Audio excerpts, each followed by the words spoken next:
Welcome student. 4 अगस्त 2020 आज class 9th में पाठ 4 कार्य सामर्थ्य एवं ऊर्जा में टॉपिक ऊर्जा रूपांतरण के व्यवहारिक उदाहरण को समझते हैं। तो ऊर्जा रूपांतरण, जैसा कि हम लोग पहले से जानते हैं कि ऊर्जा को ना तो उत्पन्न किया जा सकता है और ना ही नष्ट किया जा सकता है। इसे केवल एक रूप से दूसरे रूप में परिवर्तित किया जा सकता है, जिसे ऊर्जा संरक्षण का नियम कहा गया है। तो ऊर्जा रूपांतरण के व्यवहारिक उदाहरण में पहला आता है सरल लोलक में दोलन करता हुआ गोलक।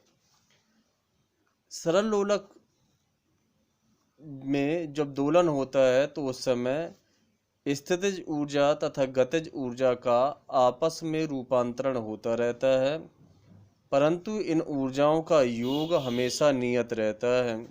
अर्थात सरल लोलक की यांत्रिक ऊर्जा का मान नियत रहता है। कभी स्थितिज ऊर्जा गतिज ऊर्जा में बदल जाती है तो गतिज ऊर्जा कभी स्थितिज ऊर्जा में बदल जाती है। जब यह सरल लोलक मध्यमान स्थिति में आता है तो यह स्थितिज ऊर्जा रखता है अपने पास, और जब यह मूवमेंट करता है उस समय इसमें गतिज ऊर्जा होती है। अब बात करते हैं नंबर 2, ऊंचाई से गिरती हुई वस्तु में। तो ऊंचाई से गिरती हुई वस्तु में भी गतिज ऊर्जा और स्थितिज ऊर्जा में आपस में रूपांतरण होता है।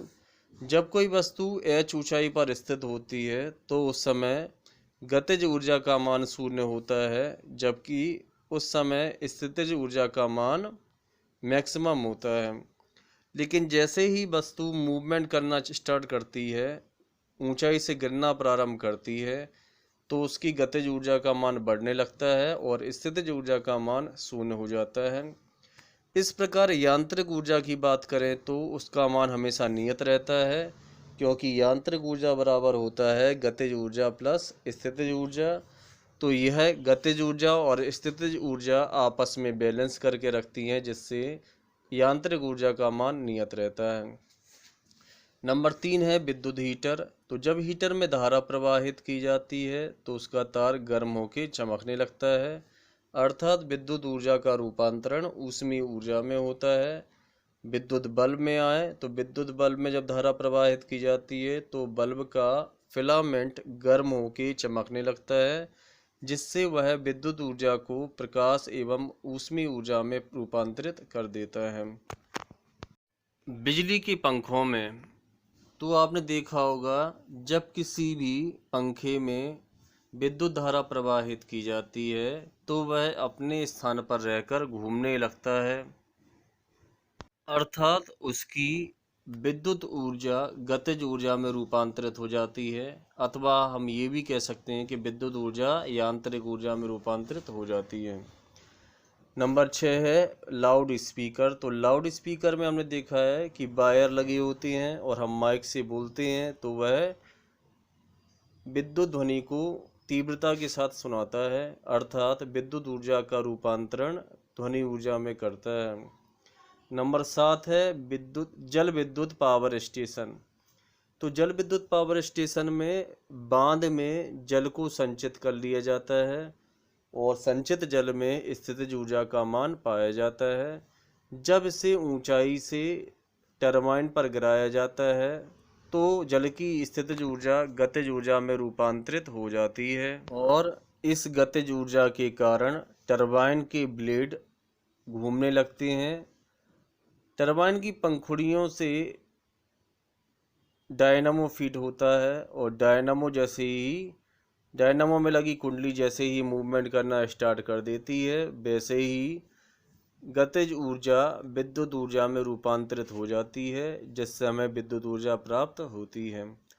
अब बात करते हैं नंबर 8 ऊष्मीय पावर स्टेशन।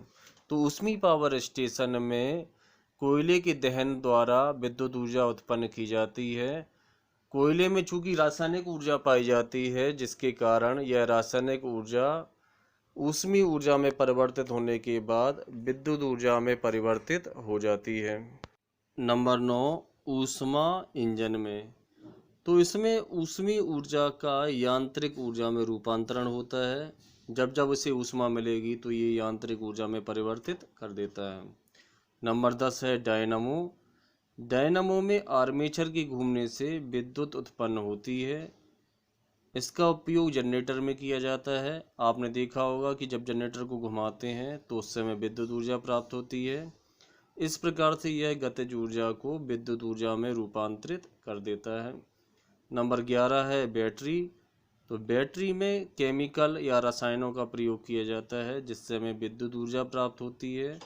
अर्थात एक बैटरी रासायनिक ऊर्जा का विद्युत ऊर्जा में रूपांतरण करती है।